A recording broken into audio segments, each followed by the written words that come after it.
everybody, it's Lon.TV, and we're checking out a pretty cool product we got through the Amazon Vine program from SanDisk. This is their Extreme 500 SSD. This is an external USB 3 solid-state drive that performs at solid-state drive speeds. So you get several hundred megabytes per second, both on the reads and the writes. So you really get the same kind of performance you might get out of one of these SSDs. And I use these a lot out in the field to edit because I really need a lot more performance and low latency. And I also tend to be on buses and other places that are getting knocked around, and I need to be able to have a drive that's not susceptible to damage so much while you're moving. The problem with a normal SSD is that you have to have the drive, and then you have to have some adapter that I use. I have one of these Seagate sleds that I use to connect my drives together. So I got to put the drive in here, connect it to my Thunderbolt port, and start editing. And it's really kind of clumsy how this is configured. This thing gives me pretty much the same performance in a self-contained package, and it's also very rugged, as you can see here too. So it's got a nice rubber bumper around the corners here. It can survive falls, and because it's solid state, of course, it's not susceptible to damage that a spinning drive might have while it is, if it's dropped out there. It is not waterproof, but it does have a very nice door here that protects the USB port. So I would imagine you might be able to get it wet. They don't advertise it as such, so I would suggest not getting it wet, but it looks like it might have some protection, limited amount of protection in case it might get that way. There is a metal clip on here also that you can use to attach to your bag, and it feels pretty sturdy too, so I think it might really stay put on your bag, provided you have a good clip on there to keep it safe there. On the back, you can get an idea of the capacity. This is a 240 gigabyte drive.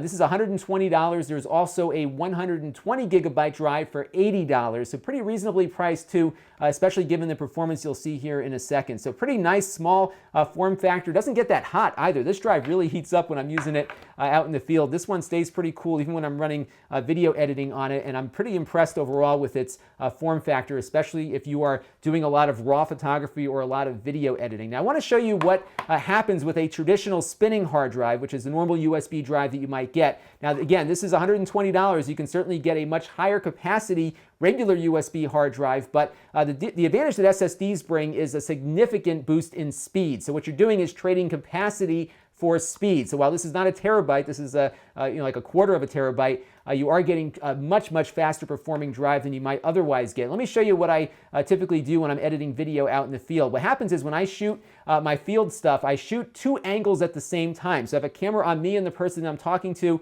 and then I have somebody with me who's usually shooting the product as we're talking, because I really like to have things synchronize up nicely so that when I cut to the product, we're actually in the middle of that conversation and everything really flows very nicely. So you can see what my control panel looks like here. I've got the two video sources up and down, and I recently switched to 4K field equipment, which means my video files now are twice as big, if not 4 times as big as they were before. So that's going to be a lot more data pushed over my drive here, and my 1 terabyte spinning USB 3 drive, a pretty premium drive, just cannot keep up with this. So you can see as we start playing the two angles here, it gets very laggy here because it just simply can't provide that data back to my video editing software fast enough, and I've had to find some workarounds like reducing the image quality and other things to make it work. So you can see really that it's just not usable right now, given that I'm editing 4K off of this existing spinning hard drive. So now what I'm going to do is plug this drive in, and you're going to see how much better an SSD works on the same project. So let's take a look.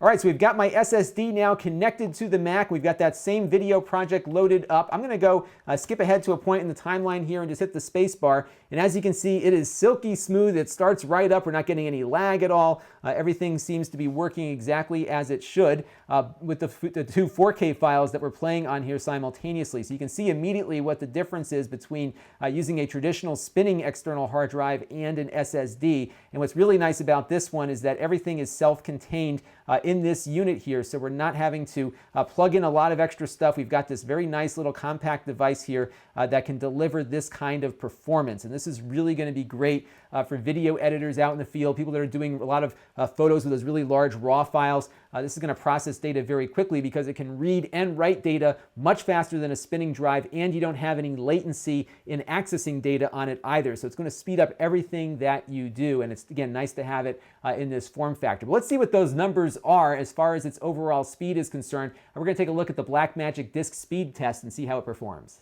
So as we can see on the Blackmagic Speed Test, it is performing quite well. We're getting reads of about 430 megabytes per second and writes at around 350 megabytes or so. What's nice is that this is also the spec that they specified it would be able to meet on their product marketing materials, which is always unusual to actually see a drive perform as they're marketing it. I'm really quite pleased with how this is performing overall. There's a really good warranty on it as well.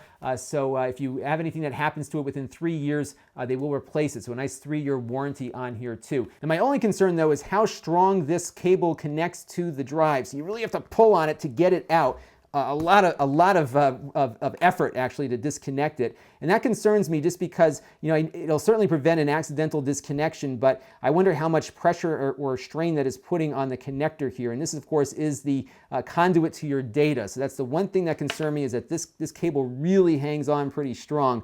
So you really want to be careful when you disconnect it to make sure that you are being as careful as you can be, although it really does grab on there pretty good. So I think you want to be careful about that moving forward. They do have a 3-year warranty on this, so if anything happens to it within 3 years, they will take care of it for you, but I don't know if that includes the data that you might lose on the drive. So definitely, as all drives, I recommend this for is keeping a good backup, because that is really important. So that is the SanDisk Extreme 500, and if you are interested in buying one of these, if you can go to my Amazon affiliate link to buy it, it'll help the channel quite a bit. I can certainly recommend this. I'm really going to probably get a couple more of these actually for some of my field editing, because although you don't get a lot of capacity, you can certainly buy a couple of them to edit different projects and have enough space to deal with everything there. So quite pleased. I can definitely recommend it. This is Lon.TV, and thanks for watching. This channel is brought to you by the generosity of my Patreon supporters. If you find the channel helpful, you too can contribute for as little as $1 a month.